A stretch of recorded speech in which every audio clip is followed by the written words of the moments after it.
बिस्मिल्लाहिर्रहमानिर्रहीम। अस्सलाम वालेकुम। इंट्रोडक्शन टू कंप्यूटर एप्लीकेशन के लेक्चर में दोबारा से आपको वेलकम। आज हम लोग जो टॉपिक स्टार्ट कर रहे हैं नाम है मेमोरी। वैसे तो हमारे लास्ट दो लेक्चर से मेमोरीज का टॉपिक चलता आ रहा है लेक्चर नंबर 11 और 12 में से, क्योंकि बुक वाले या आपके जो बड़े फिलोसफर जो है उसे मेमोरी का हिस्सा नहीं, पता नहीं शायद काउंट करते हैं बुक्स में से मेमोरी के अंदर नहीं शामिल करके लिखा जाता है, अलग ही टॉपिक बना के लिखा जाता है। तो बहरहाल आपकी बुक के मुताबिक मैंने रजिस्टर्स को पहले डिफाइन किया हुआ था। आपके कोर्स आउटलाइन के मुताबिक दो सारी चीज़ों के मुताबिक जो भी आप लोग बुक्स पढ़ेंगे उनके मुताबिक रजिस्टर को हमने पहले डिफाइन कर दिया, ठीक है। बहरहाल बाय कॉन्सेप्ट और उसके सारे आप लीगल पॉइंट्स के लिहाज से उसे हम लोग प्राइमरी मेमोरी के अंदर उसे लाई कर सकते हैं कि आपके रजिस्टर्स जो होते हैं कैश मेमोरी की तरह, रैम और रोम की तरह रजिस्टर भी आपके प्राइमरी मेमोरी का ही पार्ट होते हैं, क्योंकि प्राइमरी मेमोरी वो मेमोरी होती है जो प्राइमरी नीड है आपके कंप्यूटर की, जिसके बगैर कंप्यूटर काम नहीं कर सकता। ये वो मेमोरीज होती हैं जो कंप्यूटर को वर्किंग करने के लिए, आपके सीपीयू को प्रोसेस करने के लिए, सीपीयू की प्रोसेसिंग के मामले के लिए इन मेमोरियों की जरूरत होती है, अशद जरूरत होती है। इनके बगैर वो काम नहीं करता, इसीलिए इनको प्राइमरी या मेन मेमोरीज का नाम देते हैं, ठीक है। 12 टॉपिक्स दोबारा से स्टार्ट करते हैं। हम लोगों ने टॉपिक स्टार्ट किया हुआ है हार्डवेयर, सॉफ्टवेयर कंप्लीट कर चुके थे। हार्डवेयर का टॉपिक स्टार्ट किया था। हार्डवेयर में हमने 5 उसके कंपोनेंट पढ़े थे। एक पढ़ा था सीपीयू सेंट्रल प्रोसेसिंग यूनिट, जो कि कंप्लीट कर चुके हैं। अगला हमने स्टार्ट किया हुआ है मेमोरी, जो कि प्राइमरी और सेकेंडरी मेमोरीज हैं। हम लोग प्राइमरी और सेकेंडरी मेमोरी के टॉपिक्स को डिस्कस कर रहे हैं, ठीक है। इनमें हम लोग फिलहाल जो टॉपिक स्टार्ट किया हुआ वो कौन सा, आपका प्राइमरी मेमोरीज का। इसके अलावा आपके 3 टॉपिक रह जाते हैं, एक आपकी इनपुट डिवाइसेस, एक आपकी आउटपुट डिवाइसेस, एक आपकी सेकेंडरी मेमोरीज, इनको सेकेंडरी स्टोरेज डिवाइसेस या स्टोरेज डिवाइसेस का नाम भी देते हैं। तो ये 3 रहते हैं। बाकी आपका कोर्स तकरीबन सारा क्या हो चुका हुआ है हमारे पास कंप्लीट। तो प्राइमरी मेमोरी को आगे आज कंटिन्यू करने से पहले दोबारा से एक बार स्ट्रक्चर देख लेते हैं कि हमने मेमोरी के अंदर 2 मेमोरीज देखी थी, प्राइमरी और एक सेकेंडरी। प्राइमरी मेमोरी क्योंकि वो मेमोरीज है, जैसे कि अभी आपको बताया, वो मेमोरीज है जिनके बगैर सीपीयू वर्क नहीं कर सकता, सीपीयू कंप्यूटर आपका काम नहीं कर सकता। ये प्राइमरी नीड है आपकी कंप्यूटर की, इसलिए हम लोग इसे मेन मेमोरीज का नाम भी देते हैं, मेन मेमोरी का नाम भी देते हैं और खाली मेमोरी कह के भी पुकारते हैं। हालांकि आपके टॉपिक का नाम मेमोरीज है, लेकिन इस सब टॉपिक को भी हम लोग क्या कहते हैं, खाली मेमोरी कह के पुकारा करते हैं, ठीक है। इट मीन बुक में कहीं पे भी जाके या कहीं पे प्रोग्रामिंग में जाके मेमोरी का नाम लिया जाएगा तो हम लोगों ने उससे मुराद सेकेंडरी वाली नहीं लेनी, हमने उनसे मुराद यहाँ पर प्राइमरी वाली ले लेनी, चाहे वहां पे खाली मेमोरीज लिखा हो, ठीक है। स्टार्ट करें तो कहता है ये जो प्राइमरी मेमोरीज होती है ना, most of the primary memories are volatile.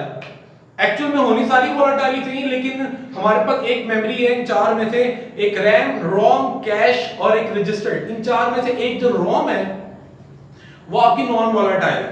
बाकी तीनों प्राइमरी मेमोरीज क्या है, वोलेटाइल। इसलिए मैंने वर्ड क्या यूज किया, most of the primary memories, ठीक, ऑल प्राइमरी मेमोरीज नहीं, सिर्फ most of the primary memory का वर्ड यूज किया है रोम की वजह से, जो कि आप लोग इससे अगले लेक्चर में पढ़ोगे, ठीक है। तो कहता है most of the primary memories जो होती है वो क्या होती है, वोलेटाइल।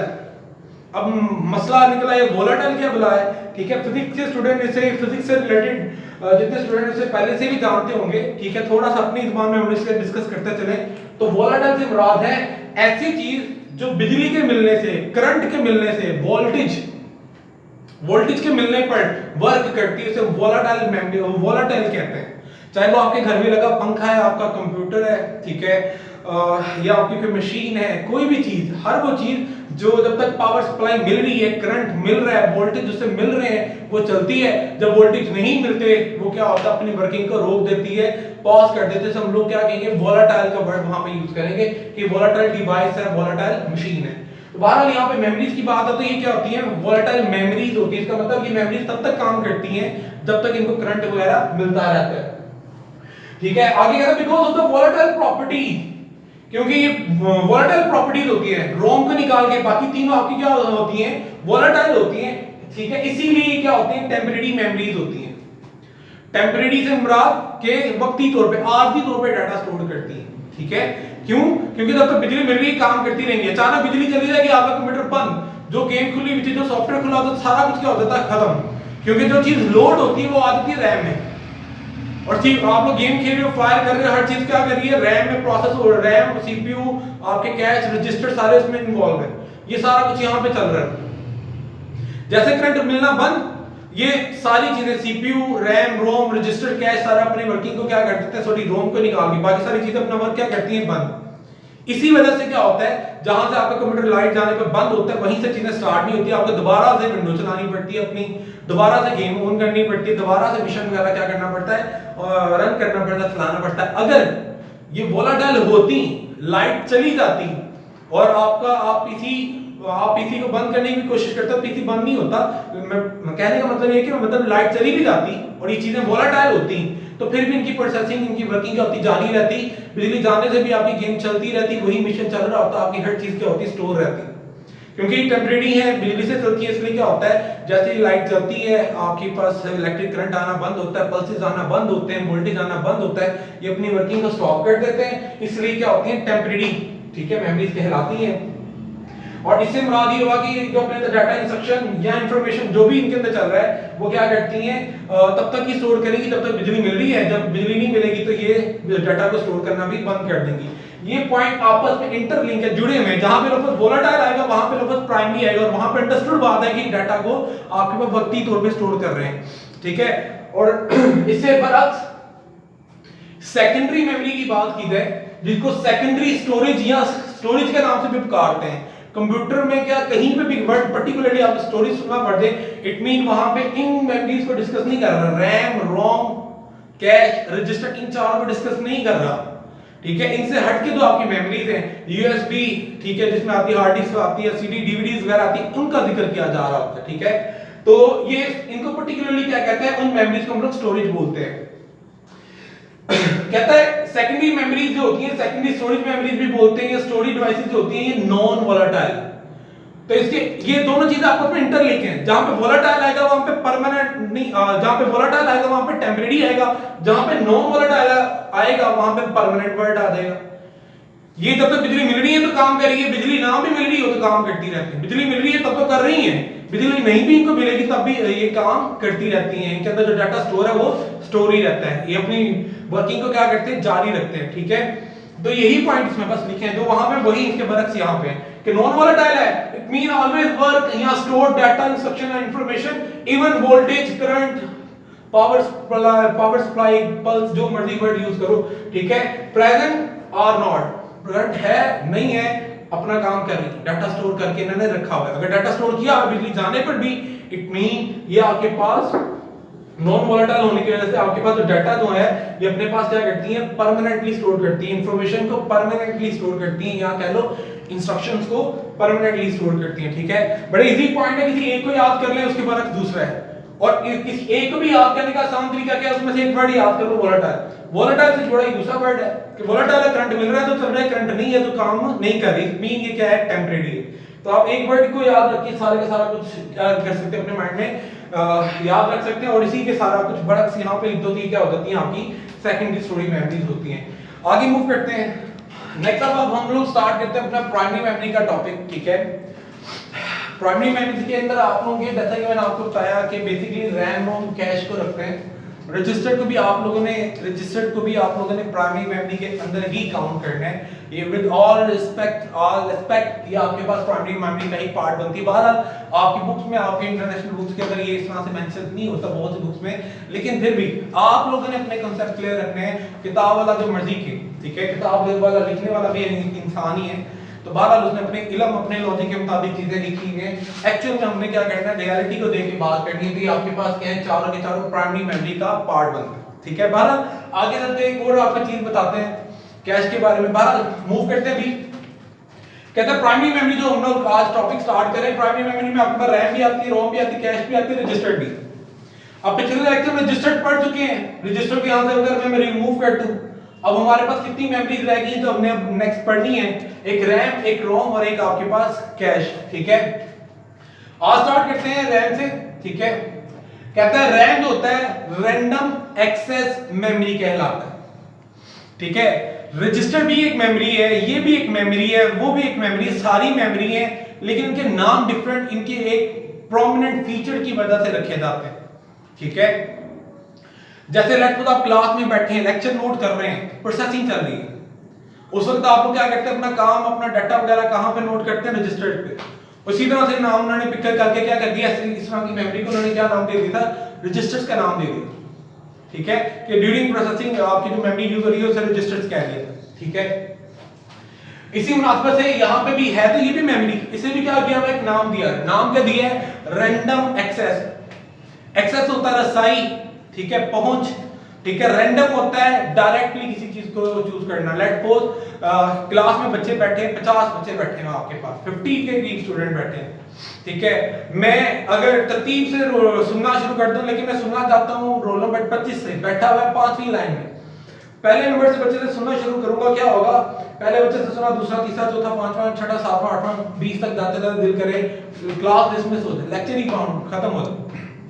इट मीन अगर आपको अपने मतलूबा डाटा तक पहुंचना है सीक्वेंस मेथड से, तो आप लोगों को उससे पहले जितना भी डाटा मौजूद है सारों को एक्सेस करना पड़ेगा, जिसके अंदर आपका टाइम क्या हो रहा है, वेस्ट हो रहा है।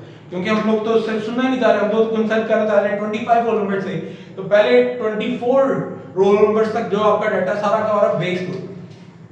इस चीज का सॉल्यूशन उन्होंने निकाला रैंडम एक्सेस मेमोरी के नाम से। रैंडम एक्सेस मेमोरी क्या करते हैं, जिस चीज से आपको कंसल्ट है, जो चीज आपको मतलब है, डायरेक्ट उस तक हम लोग क्या करते हैं, अप्रोच रखते हैं। पहले से सुनना है, पहले सुन लिए, 5 में सुनना है, 5 में सुन लिए, ये क्या रैंडम मेथड, इसे रैंडम तो बोल रहे हैं। दूसरा ये जिससे सुनना चाह रहे हो डायरेक्ट उसी से सुन पा रहे हो, इसी वजह से हम लोग इसे रैंडम के साथ साथ क्या नाम देते हैं, डायरेक्ट एक्सेस का नाम भी देते हैं, ठीक है। कहता है ये भी एक वोलेटाइल मेमोरी है, जैसे कि हमने पीछे पढ़ा कि मोस्ट ऑफ द रोम के अलावा सारी वोलेटाइल है, ठीक है। रजिस्टर भी आपके पास वोलेटाइल थे, कैश भी वोलेटाइल है, ये भी आपके पास क्या होती है, वोलेटाइल। अगर ये वोलेटाइल है इट मीन आपके पास डाटा ये टेम्परेरी स्टोर करेगी, ठीक है। नेक्स्ट आपके पास क्या है, अगला फीचर क्या है इसमें, ये वाली मेमोरी के अंदर भी रजिस्टर्स की तरह डाटा रीड भी किया जा सकता है, इसमें डाटा राइट भी, यानी कि इसमें से डाटा ले भी सकते हैं, उसको डाटा दे भी सकते हैं, ये दोनों फंक्शनैलिटी को परफॉर्म कराती है, ठीक है। ये बड़ी इंपॉर्टेंट चीज है। पीछे हमने डिस्कस किया मेमोरी के अंदर दो टॉपिक थे आपके पास, एक प्राइमरी एक सेकेंडरी। हमने कहा हालांकि मेमोरी के अंदर ये दोनों टॉपिक आते हैं, लेकिन सेकेंडरी की तरह प्राइमरी को मेन मेमोरी या मेमोरी का नाम देते हैं। अब इसमें आके भी ये कॉन्ट्राडिक्ट है, हालांकि प्राइमरी मेमोरी में आपको 4 आती हैं, लेकिन इन चारों को हटके सबसे ज्यादा इनमें जो प्रोमिनेंट है वो आपके पास क्या, रैम। हमने रैम को ये नाम दे दिए कि पर्टिकुलरली आपके पास कहीं किताब में, कहीं टॉपिक में, कहीं प्रोग्रामिंग में कहीं पे भी वर्ड यूज हो रहा होगा कि भाई मेमोरी में डाटा स्टोर हो रहा है, ठीक है, या आपको मेन मेमोरी में, तो उससे मुराद आपकी प्राइमरी मेमोरी तो है, लेकिन प्राइमरी मेमोरी में से सारी नहीं, सिर्फ और सिर्फ कौन सी होगी, ज्यादातर मोस्टली कौन सी होगी, रैम। रैम को ही हम लोग मोस्टली मेन मेमोरी और मेमोरी कह के भी पुकारा करते हैं। हालांकि मेमोरी आपके मेन टॉपिक का नाम, उसके अंदर प्राइमरी आती है, तो आपने उस सब टॉपिक का भी नाम क्या रख दिया है, मेमोरी और प्राइमरी मेन मेमोरी। उस सब टॉपिक का भी आगे सब टॉपिक है जिसका नाम क्या, रैम, ठीक है। उन चारों मेमोरी में से हमने इस मेमोरी को रैम को रैंडम एक्सेस मेमोरी को क्या नाम दे दिया हुआ है, मेन मेमोरी या मेमोरी। तो मोस्टली कंप्यूटर में जहां जहां पे भी आपको वर्ड सुनने को मिलेगा रैम में मेमोरी में डाटा स्टोर हो रहा है, मेन मेमोरी में, तो इट मीन दैट वो प्राइमरी मेमोरी और प्राइमरी मेमोरी में से कौन से वाली, रैम की बात कर रहा है, ठीक है। कहता है it's size could be in MBs and GBs. आपके में जो कैश थी उनका साइज सब बाइट्स में, ठीक है। कुछ नई मेमोरीज जो सी एक्सटेंडेड है, नए वर्जन है, उनका किलोबाइट्स में भी साइज है, ठीक है। किलो, इससे बड़ी जो मेमोरी होती है वो होती है कैश, जो कि आपने पढ़नी है, अगले लेक्चर में पढ़ेंगे, इससे रोम से पहले इसे स्टार्ट करेंगे। तो कैश जो होती है वो बाइट की बजाय किलोबाइट्स में होती है, और एमबी में भी अब आना शुरू होगी। आप बाजार में कंप्यूटर लेने जाते हो, बताता है यार इसमें 2 एमबी की कैश मेमोरी, 4 एमबी, 4 एमबी की कैश मेमोरी, ठीक है। इससे पीछे जो बड़ी मेमोरी आ जाती है वो कौन सी है, रैम। रैम स्टार्ट होती है मिनिमम एमबी से और कहां तक जाती है, जीबीज में, समझ आ रही है। सबसे पहले कैश है, उसका सबसे छोटा साइज है बिट बाइट्स में वो, और मैक्सिमम वो किलोबाइट तक जाती है, वहीं पर रुक जाती है, इससे बड़ा साइज नहीं होता है। उससे आगे मेमोरी स्टार्ट होती है कैश। कैश का स्टार्ट साइज होता है केबी से स्टार्ट होता है और एमबी तक जाता है, ठीक है, 2 एमबी, 4 एमबी, 8 एमबी। उससे बाद बड़ी मेमोरी आपके पास आ जाती है रैम। रैम का साइज स्टार्ट होता है आपके पास एमबी से और कहां तक जाता है, जीबीज में। पहले जो कंप्यूटर उनमें 128 एमबी की रैम थी, 256 एमबी की, 512 एमबी की रैम होती थी। आजकल आपके कंप्यूटर में जीबी में 1 जीबी की रैम लगी, 2 जीबी की, 4 जीबी की, 8 की, 16 जीबी तक की आपके पास सपोर्टेड रैम जो है आपके पास अवेलेबल है, और आने वाले वक्त में 32 64 भी हो सकती है, ठीक है। तो नॉर्मली आपके पास ये आपकी कंट्री में जो अवेलेबल है वही है, ठीक है। तो इसका नॉर्मली साइज एमबी और जीबी में, गीगाबाइट और मेगाबाइट्स में होता है, ठीक है। नेक्स्ट आपके पास जो रैम है, इंटर लेवल तक आपको जो कैटेगरी प्राइस देती है 2, एस रैम, डी रैम, ठीक है। आप बैचलर और मास्टर लेवल में और अप टू आप लोग जो इसकी कैटेगरी पढ़ोगे वो 3 है। अप टू सो एंड तक आप लोग जो कैटेगरीज पढ़ोगे वो क्या है, बेसिकली इसकी 3 कैटेगरी है, एक है एस रैम, डी रैम और एक है एम रैम के नाम से। क्लियर? अब यहां पे जैसे प्राइमरी मेमोरी के पॉइंट याद कर लो तो आपके पास सेकेंडरी मेमोरी उससे उल्ट थी। इस तरह अगर आप लोग डायनामिक मेमोरी के पॉइंट याद कर लो तो स्टैटिक मेमोरी के पॉइंट सारे के सारे इससे उल्ट है। डायनामिक वर्ड होता है चेंज होना, डायनामाइट से, ठीक है, जो अपने बम फटा आपकी अपनी शक्ल चेंज कर दी, ठीक है, अपना एनवायरनमेंट आसपास का क्या कर दिया, चेंज कर दिया, वहीं से वर्ड लिया गया, ठीक है। कहता है D RAM stand for dynamic random access memory होता है, ठीक है। इट कैन बी रीचार्ज या रिफ्रेश, मोस्टली बुक में रिफ्रेश का वर्ड है तो आप रिफ्रेश भी याद रख सकते हैं। इट कैन रिचार्ज या रिफ्रेश अगेन एंड अगेन। होता ये है कि ये केमिस्ट्री के केमिकली केमिस्ट्री के लिहाज से ऐसे कंपाउंड से बनी है जिसमें इलेक्ट्रिसिटी जाती है और उसमें आस्ते आस्ते जज़ब होती जाती है, खत्म हो जाती है, ठीक है। कह लो जज़ब हो जाती है, अब्सॉर्ब हो जाती है उस मटेरियल के अंदर, या ये कह लो कि उसमें जाके इलेक्ट्रिसिटी आस्ते आस्ते वेस्ट हो जाती है, यानी कि उसके अंदर रेजिस्ट नहीं करती, रुकती नहीं, स्टे नहीं करती, ठीक है। तो इसमें जो डाटा, बेसिकली डाटा तो जाना बिजली की फॉर्म है, 1-0 की फॉर्म में कह लो, या ऑन है ऑफ की फॉर्म में कह लो, या करंट की फॉर्म में, डाटा तो यहां पे जाके स्टोर होना आपके पास इलेक्ट्रिसिटी की फॉर्म में। अब ये मटेरियल क्या करता है, उस करंट को अब्सॉर्ब करता रहता है, इसके मीन उसके अंदर मौजूद डाटा आस्ते आस्ते लॉस होता रहता है। तो फिर क्या करना पड़ता है, इस मेमोरी को अपने आप को रिफ्रेश करना पड़ता है, जूस शूस पी के अपने आप को होश देनी पड़ती है। वो होश करे उठ कैसे होश करता है कि बिजली खाता है ज्यादा, बिजली खा के दोबारा अपना करंट अपने डाटा को क्या करता है, मेंटेन करता है। थोड़े वक्त के बाद फिर इसका वो करंट लॉस होने लगता है, फिर वो करंट चूसता है, अपनी और पावर सप्लाई लेता है और बिजली कंज्यूम करता है और अपने आप को री एनर्जाइज करता है, अपने डाटा को मेंटेन करता है, आस्ते आस्ते फिर डाटा लॉस होने लगता है, फिर बिजली खाता है, फिर डाटा को मेंटेन करता है, और इसका ये प्रोसेस चलता रहता है, रिफ्रेश अगेन एंड अगेन। अब यही सबसे बड़ा मसला है, यहाँ पे सारे पॉइंट इंटरलिंक है, क्योंकि ये बार बार रिफ्रेश कर रहा है, इट मीन ये सब बिजली भी क्या कर रहा है, बार बार कंज्यूम कर रहा है। तो बिकॉज ऑफ रिफ्रेशिंग या रिचार्जिंग यूज मोर पावर, तो ये क्या कर रहा है, आपके पास ज्यादा बिजली कंज्यूम कर रहा होगा। अगर बिजली ज्यादा कंज्यूम कर रहा है, बार बार रिफ्रेश होने लगे, इट मीन सीपीयू से कोई डाटा लेना चाह रहा है और इसका उसको डाटा लॉस होने लगा, तो ये क्या होगा, सीपीयू की बात नहीं सुनेगा, ये क्या करेगा, बिजली कंज्यूम करके अपने डाटा को मेंटेन करने की कोशिश करेगा। डाटा क्या करेगा, अपना मेंटेन करेगा, और सीपीयू को उतनी देर तक वेट करना पड़ेगा जब तक ये अपना डाटा रिफ्रेश करके दोबारा से मेंटेन नहीं कर लेता। It mean CPU has to wait until it will be recharge again for work, ठीक है। तो जब तक काम के लिए दोबारा तैयार नहीं होती, सीपीयू वेट करेगा। अब सीपीयू वेट कर रहा है तो जाहिर बात है सीपीयू वेट करने लगा, मैं कोई वो इंतजार कर रहा है, कोई काम नहीं कर रहा, तो इसका मतलब ओवरऑल आपकी कंप्यूटर की स्पीड क्या हो जाएगी, प्रोसेसिंग पावर क्या हो जाएगी, लो हो जाएगी, ठीक है। तो सारे पॉइंट आपस में इंटर लिखते हैं कि बार-बार रिफ्रेश होता है, जिस वजह से ज्यादा बिजली कंज्यूम करता है, ज्यादा बिजली कंज्यूम करने की वजह से आपके पास सीपीयू को क्या करना पड़ता है, वेट करना पड़ता है, और सीपीयू की स्पीड क्या हो जाती है, स्लो, ठीक है। इसी वजह से ये क्या है, आपके पास लेस एक्सपेंसिव सस्ती मेमोरी है। आपको जो डायनेमिक रैम होती है वो सस्ते कम पैसों में ज्यादा मिकदार में ज्यादा कैपेसिटी वाली मिल जाती है। इसके बाद स्टैटिक मेमोरी की बात करो, स्टैटिक होता है ठहरा हुआ, रुका, ठीक है। तो ये क्या करता है, इसके अंदर जो करंट आता है उसे स्टे करा लेता है, उसे कंज्यूम नहीं करता, उसे वहीं पे स्टे रखता है, रेजिस्ट करता है, ठीक है, अपने अंदर रखता है। तो इसका मतलब इसे बार-बार रिफ्रेश होने की जरूरत नहीं।